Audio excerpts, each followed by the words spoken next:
인류의 역사는 곧 죽음과의 사투였으며 문명이 아무리 거대한 마천루를 쌓아 올리고 초고속 네트워크로 지구를 하나로 묶어도 죽음이라는 차가운 장막 뒤편은 여전히 인간에게 허락되지 않은 금단의 영역으로 남아 있습니다.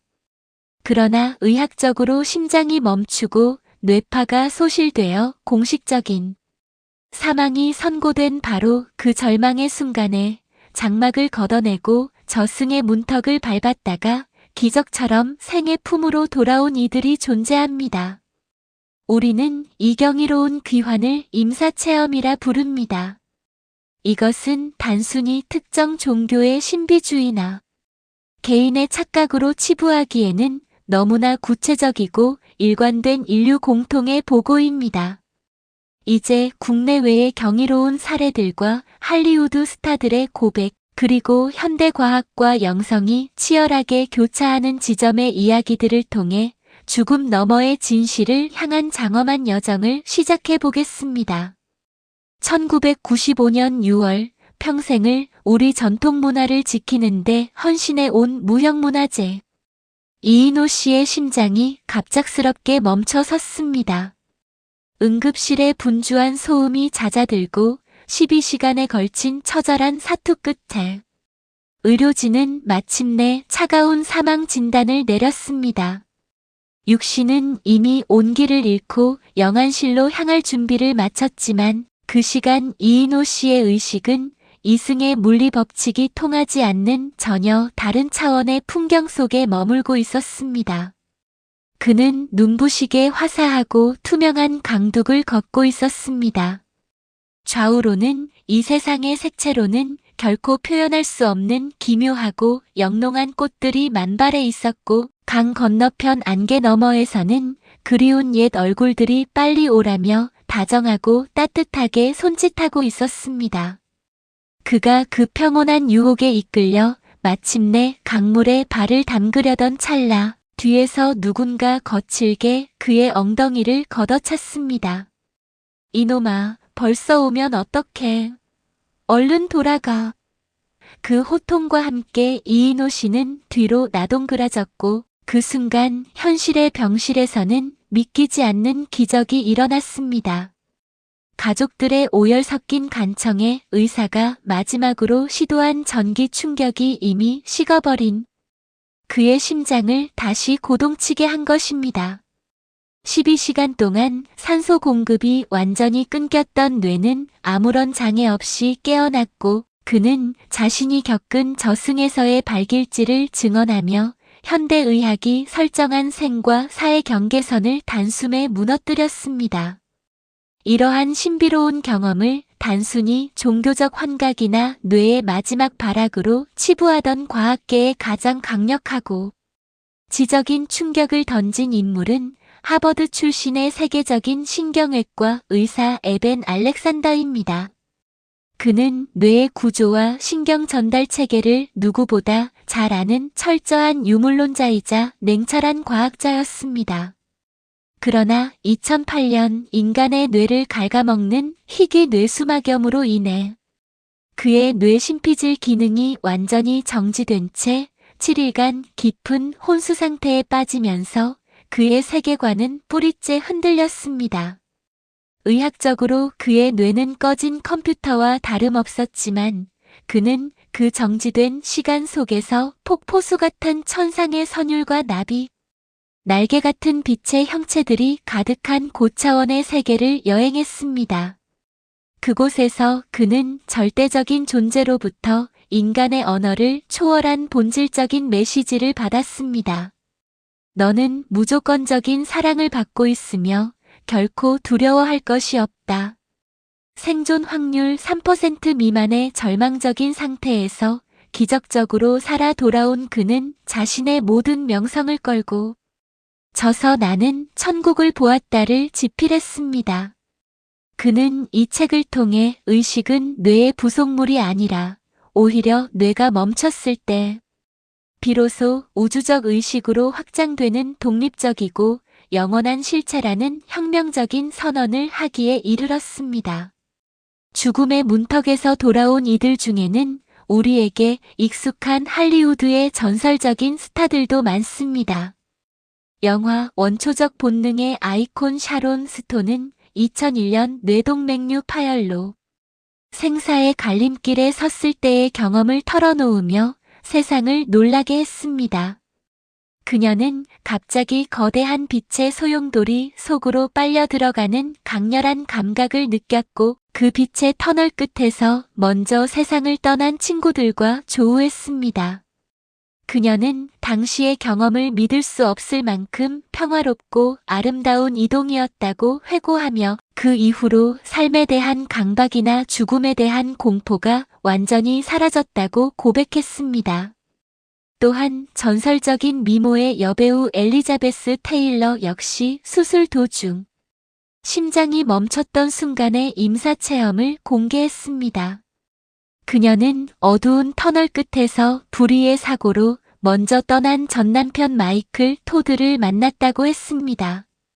마이크는 그녀에게 당신이 있을 곳은 아직 여기가 아니니 돌아가라며 등을 떠밀었고 그녀는 그 순간 다시 거친 숨을 내뱉으며 이승으로 복귀했습니다. 이러한 유명 인사들의 고백은 임사체험이 특정한 종교적 배경을 가진 사람들만의 전유물이 아니라 인간이라면 누구나 겪을 수 있는 보편적이고 실제적인 경험일 수 있음을 시사합니다. 죽음은 때로 산 사람에게 슬프고도 명확한 예고를 보내기도 합니다.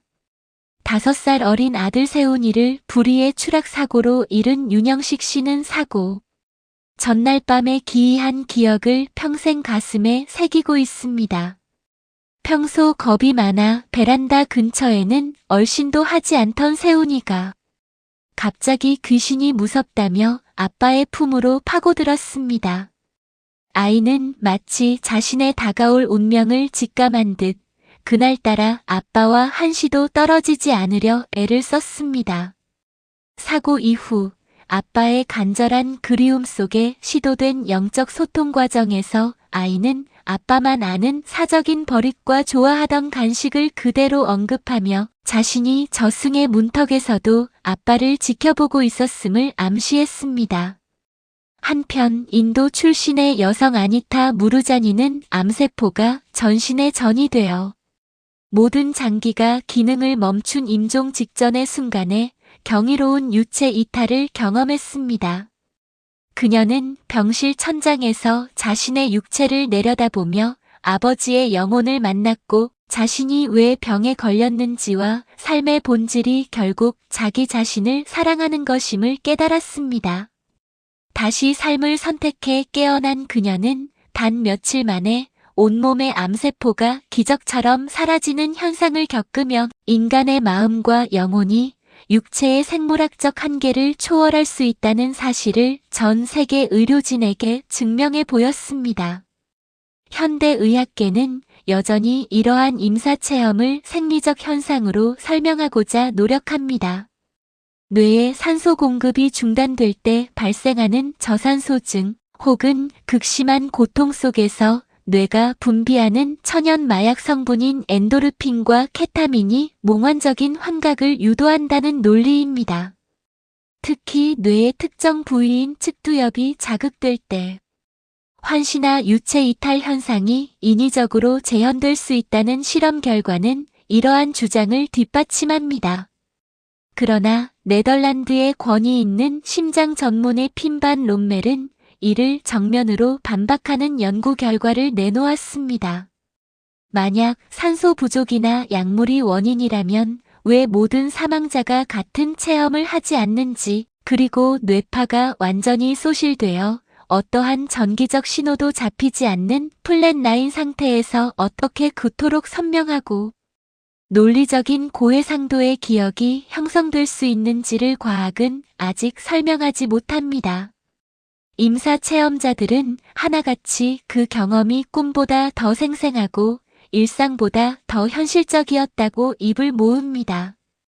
결국 임사 체험자들에게 나타나는 가장 위대하고 공통적인 변화는 삶을 대하는 태도의 근본적인 전환입니다. 저승에서 돌아온 이들은 더 이상 돈, 명예, 권력 같은 세속적인 성취에 목매지 않습니다. 그들은 타인에 대한 사랑, 친절, 그리고 지혜의 배움이라는 가치를 삶의 최우선 순위에 둡니다. 그들에게 죽음은 더 이상 공포와 파멸의 대상이 아니라 또 다른 차원으로 향하는 평화롭고 장엄한 이동일 뿐입니다. 이인호 씨는 다시 얻은 삶을 신이 주신 덤이라 생각하며 매 순간을 감사와 봉사로 채우고 있으며, 에벤 알렉산더는 자신의 과학적 지식과 영적 체험을 결합하여 인간 존재의 참된 의미를 전파하는 현대의 사도로 살아가고 있습니다. 사후 세계의 물리적 실존 여부를 떠나 죽음의 끝자락까지 갔던 이들이 우리에게 가져온 메시지는 장엄하기까지 합니다.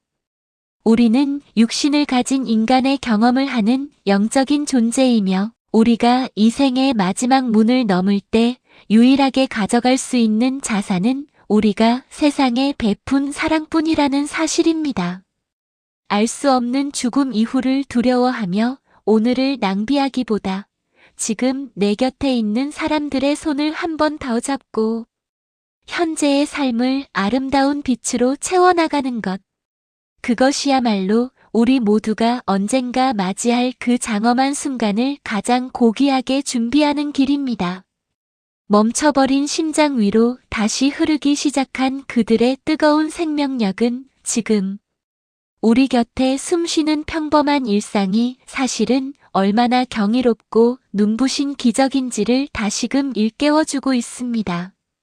죽음은 결코 끝이 아니며 우리가 남긴 사랑의 흔적은 영원한 빛이 되어 저승의 문턱을 넘는 우리를 안내할 것입니다.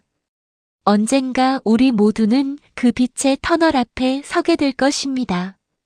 그때 우리가 마주할 풍경이 공포가 아닌 평온함이 되기를, 그리고 다시 돌아온 이들이 전해준 그 따뜻한 격려가 삶의 지친 길목에서 여러분에게 작은 등불이 되기를 기원합니다. 생명의 회귀는 단순히 죽었다 살아난 기담이 아니라 우리가 어떻게 살아야 하는지를 가르쳐주는 가장 강력한 생애 찬가입니다. 감사합니다. 여러분의 구독과 좋아요는 저희에게 큰 힘이 됩니다.